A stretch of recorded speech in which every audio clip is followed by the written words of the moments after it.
Hello and welcome. I'm Anita Wood, and I manage the Stanford Energy Innovation and Emerging Technologies Program, also known as the EIET program.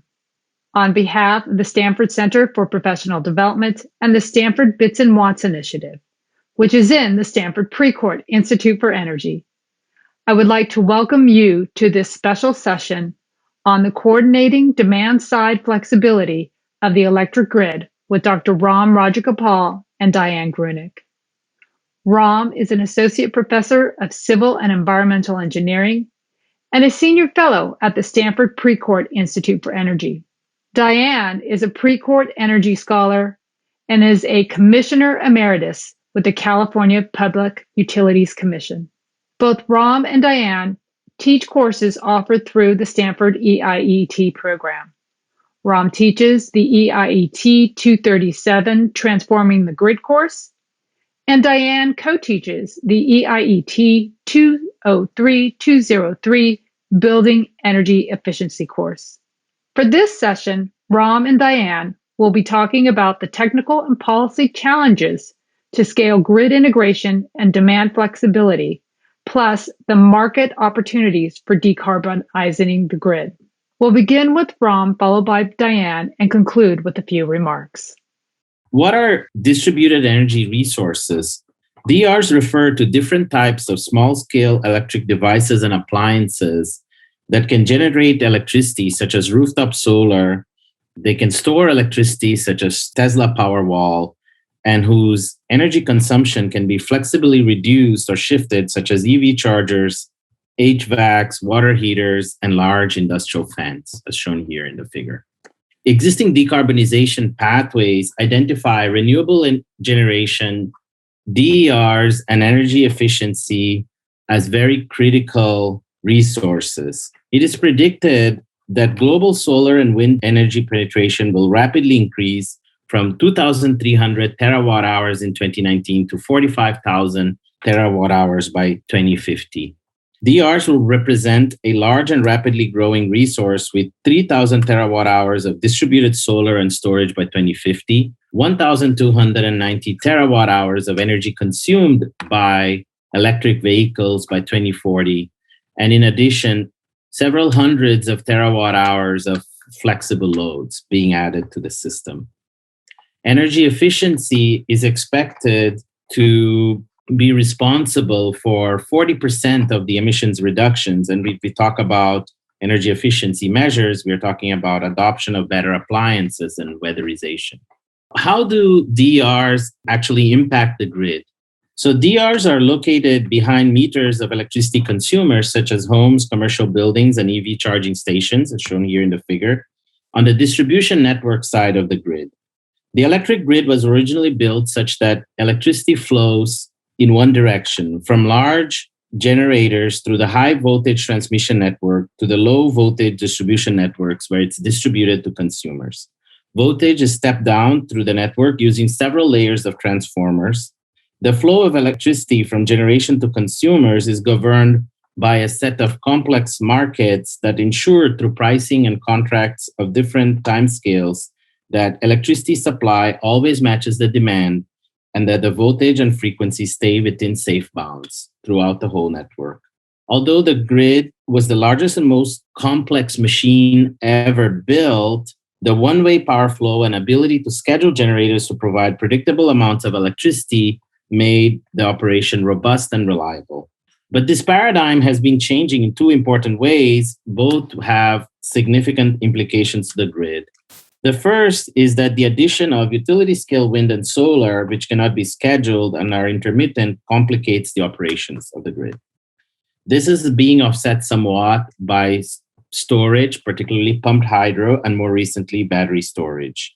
The second change is that the excess power generated by DR resources, such as rooftop solar and storage, can be fed back into the grid, making the electricity flow in the grid two ways instead of one way.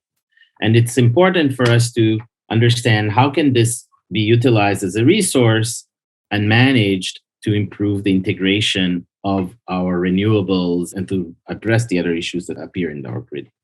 DRs are mostly uncoordinated today.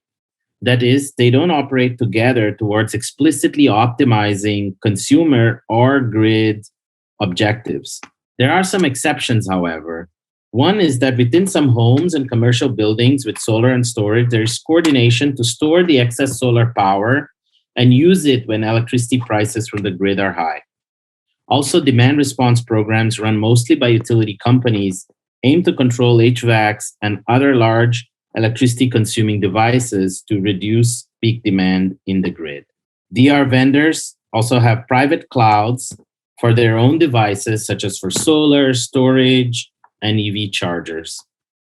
However, these clouds are mostly used to collect data from the devices and to send software updates, but not really to coordinate or control the devices. But what do we mean when we talk about DR coordination?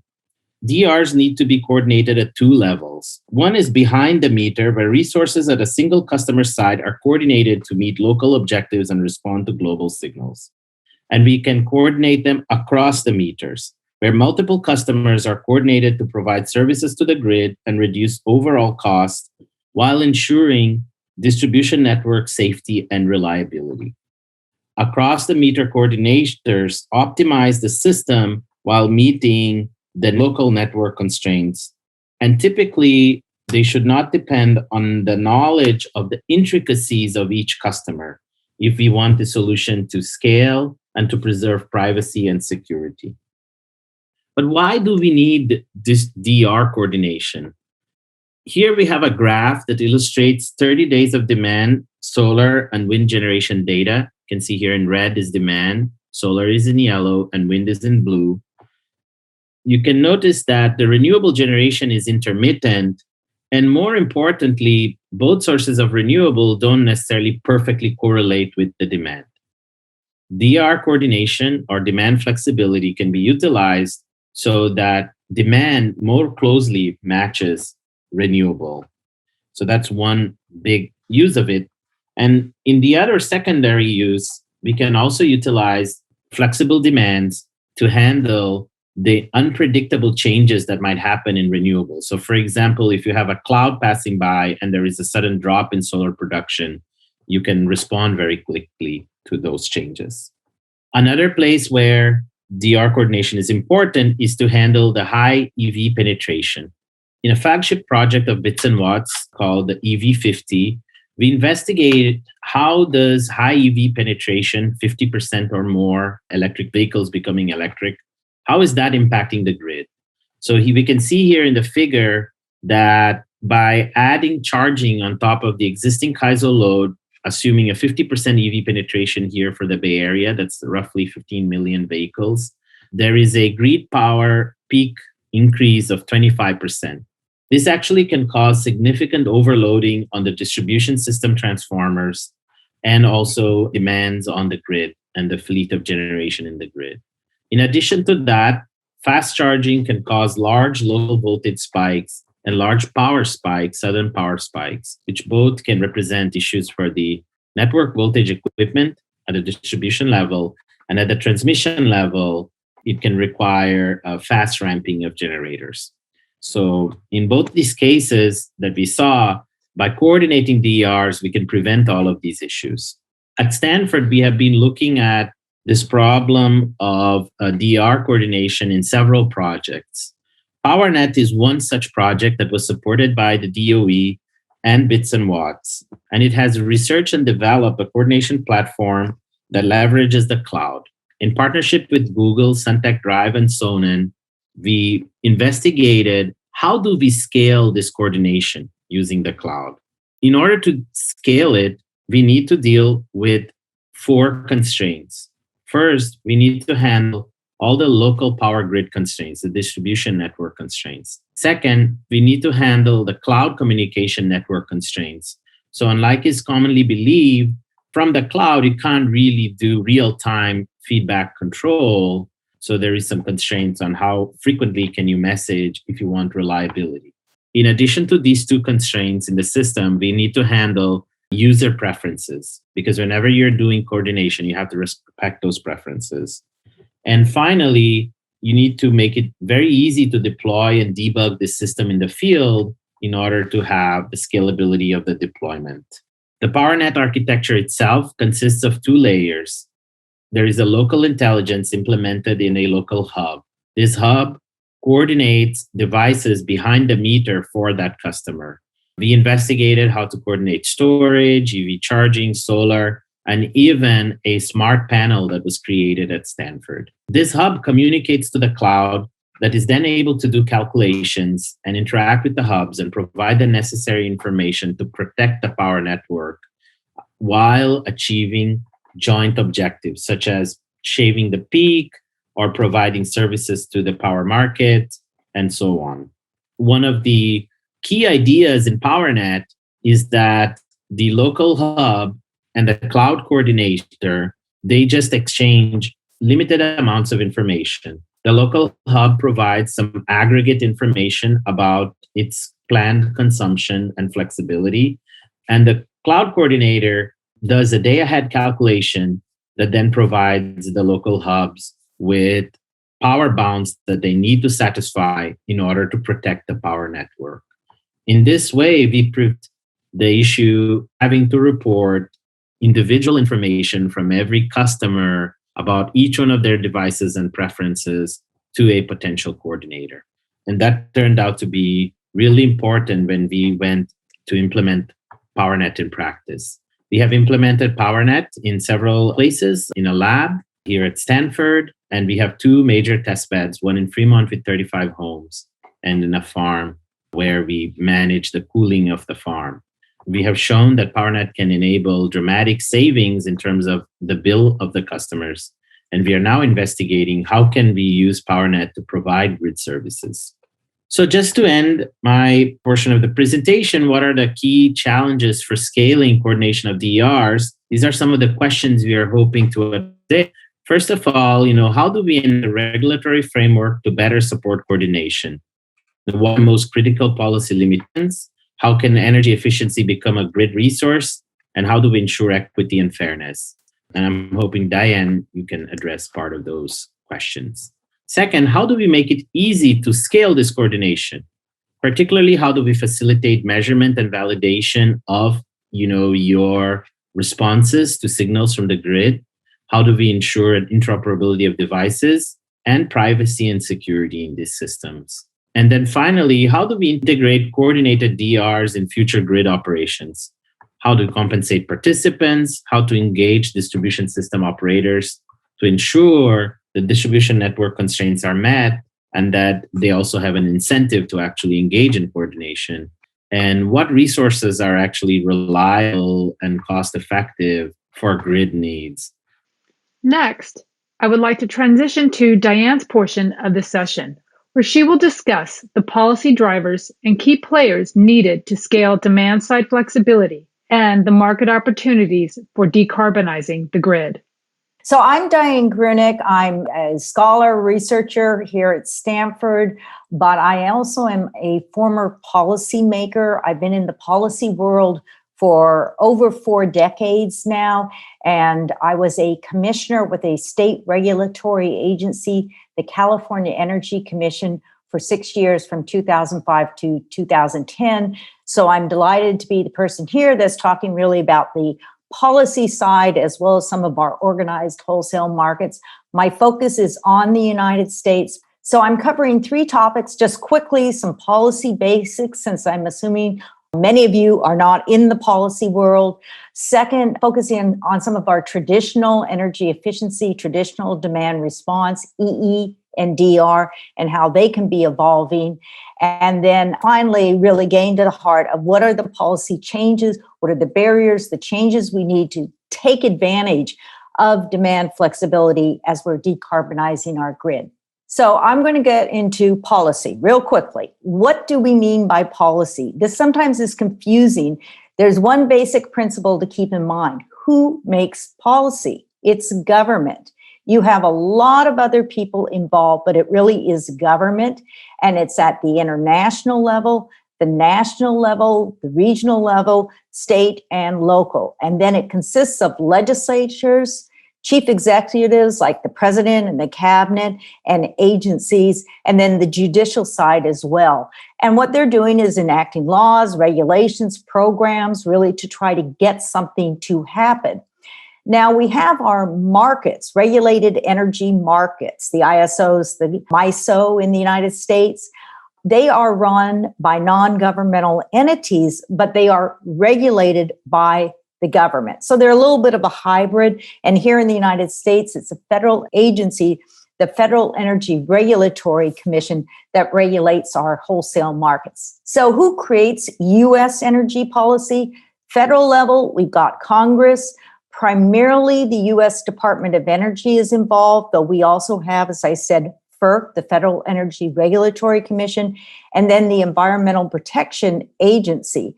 But President Biden has announced that for clean energy and climate, he wants an all-of-the-government approach. So, for example, our Department of Transportation is getting very involved in this area. At the state level, as I mentioned before, we have our legislators, our governors. Every state in the United States has something called the Public Utilities Commission, PUC, sometimes called the Public Service Commission. I was one of 5 members of the California PUC, and they regulate their investor-owned utilities. And then we also have state energy offices in every state in the United States. Here in California, it's the California Energy Commission, and various other state offices and agencies are involved. In California, again, our Air Resources Board is heavily involved in clean energy because they oversee the climate efforts. And then you've got city councils. So private entities are super important. They don't make policy, but they sure do influence how it gets made, what is done, and then very involved on the implementation. So that's a sense of policy is really complex in terms of who's involved and who does what, at least in the United States. And I think this is true for many, if not most places around the world. So real quickly, there's 3 major policy tools that are used everywhere. The first are carrots. That's the money. It can be direct grants, but it can be indirect, expedited permitting. The second are sticks. These are mandates. These are requirements. A typical one could be the renewable portfolio standard, a requirement that utilities build a certain amount of renewables or procure it. And then third are what we call sermons, basically getting people, businesses to change behaviors to understand what's available. And in my experience, the best policy programs use all 3 of these in an integrated and longer term fashion. So let's move on very quickly now to our traditional demand side tools that Ram alluded to. And just real quickly, so we're all on the same page, the difference between energy efficiency and demand response. Energy efficiency is providing the same service, but requiring less input energy, or providing more service with the same amount. So you're basically having less energy used for a given service at any time. Demand response is different. What it is doing is thinking about whatever is the load, I'll take it, say, within a building from a device, and trying to get a change in the normal consumption pattern. And this can be done through prices, it can be done through technology, and it may result in less service, and it may not reduce the overall consumption. So it's less energy used in a particular time. Energy efficiency is traditionally less energy used at any time. I thought it would be good for those of you not deep into energy efficiency, just understand what our basic tools are. This comes from the American Council for an Energy Efficient Economy, ACEEE. Our mandate on vehicle fuel economy standards is actually the single most important tool that we have in the United States. It unfortunately has been slowed down under our prior administration, but everybody's ready to go full speed ahead as well right now. And then you see listed here are other major tools that we have in the energy efficiency world, our appliance standards, our building codes, Energy Star, utility efficiency programs, federal R&D. Collectively, these policies have reduced U.S. energy usage. In 2017, they reduced our energy usage by about 20%, saving 25 quads of energy. That was the amount used equivalent that year for California, Texas, and Florida. So I want to reemphasize what Ram said. When we are thinking about decarbonizing the grid, energy efficiency is our friend. It's our friendliest friend. It is very effective and it has done a great job so far. But we can do more in this area. But I really hope everybody, as they're thinking about decarbonizing the grid, it is not immediately just let's go to storage or let's go to something else. It is thinking fundamentally, how can we make our buildings, our industries, our cars more efficient? Because that then means there's less work that the supply side, that the grid has to do. And that's fundamentally what we're trying to do with energy efficiency. On top of it, it generally saves money as well. We can do more, though, with energy efficiency. In 2014, I co-wrote a paper for the Electricity Journal. It is available. I wrote it with David Jaco, who is head of energy efficiency at our largest municipal utility in the United States, Los Angeles Department of Water and Power. And it really tried to talk about there's a future in energy efficiency beyond what we've done, where we can use data in a way we haven't. We can understand operational uses in building. And very importantly, we raise the idea that we can value energy efficiency if we focus on location and grid integration. So I encourage any of you who want to look at this. It was a really fun paper to write as well. Then the next year in 2015, I wrote another paper that was called The Next Level of Energy Efficiency, 5 Challenges Ahead. I don't have time to go into this, but one of the challenges that we talked about specifically was how do we value energy efficiency? So it really is focused on providing both locational and temporal benefits to the grid. And that's something that we're just beginning to think about for energy efficiency. And sorry, I'm moving so quickly through everything, but we want to get into it. This is a quick overview that the FERP staff published in December that gives you a sense of where we are with demand response. Remember, I just finished energy efficiency, demand response, and it's 2013 through 2018. The point I want to get across is we haven't seen really significant jumps in the use of demand response over this time period. And this is one of the opportunities as well as challenges we have ahead. I was asked to talk about FERP, so I'm not going to go through this. You'll all have the slides. But basically, FERC has been working on how to bring in DERs and demand response at the wholesale federal level. And they started in 2008, where they really wanted the ISO RTOs to integrate demand response. But it's worked its way through the courts and everything else, all the way down to a major order that was issued in September of last year called FERC Order 2222. And it is basically our ISOs and RTOs must remove barriers to participation by the DER aggregators in wholesale markets. They must file tariffs to do so. There was concern that it hadn't emphasized, made clear, demand response needs to be a participant and a resource offered by aggregators. And so we just had a new order that came out last month, 222A, that clarifies that state regulators who have a host of concerns in this area, we won't go into it, but they can't block DER participation in wholesale markets just because demand response is included. And this, we hope, is really going to be a groundbreaker of bringing up our wholesale markets. This is an example of a policy change. So now I'm doing my whirlwind tour of policy on demand flexibility. I think that Ram went through this, so I won't repeat it, other than to say my focus as a former policymaker includes a great deal on the buildings themselves. This is where we can get our efficiency, but this is where we have the host of our devices that use electricity that can then shape and shift and modulate their load so they can be a friend to the grid. There's a great paper that came out from 2 state trade organizations, NASIO and NARUC, in October 2019 on the benefits of these grid interactive efficient buildings. And again, Ram went through most of them. We can integrate our renewables. We can really lower costs. We can reduce emissions and they can provide grid services. So from the policy side, this is what we look at. These are the benefits. How do we get the policies to correspond? So what are the barriers? And I tried to actually limit them and make them big picture enough so that people could get a sense of the magnitude as well as the focus. The first thing is there's really a lack of knowledge about this whole area by utilities, regulators, stakeholders. There's some deep in the knowledge, but I'd say overall, very, very little knowledge.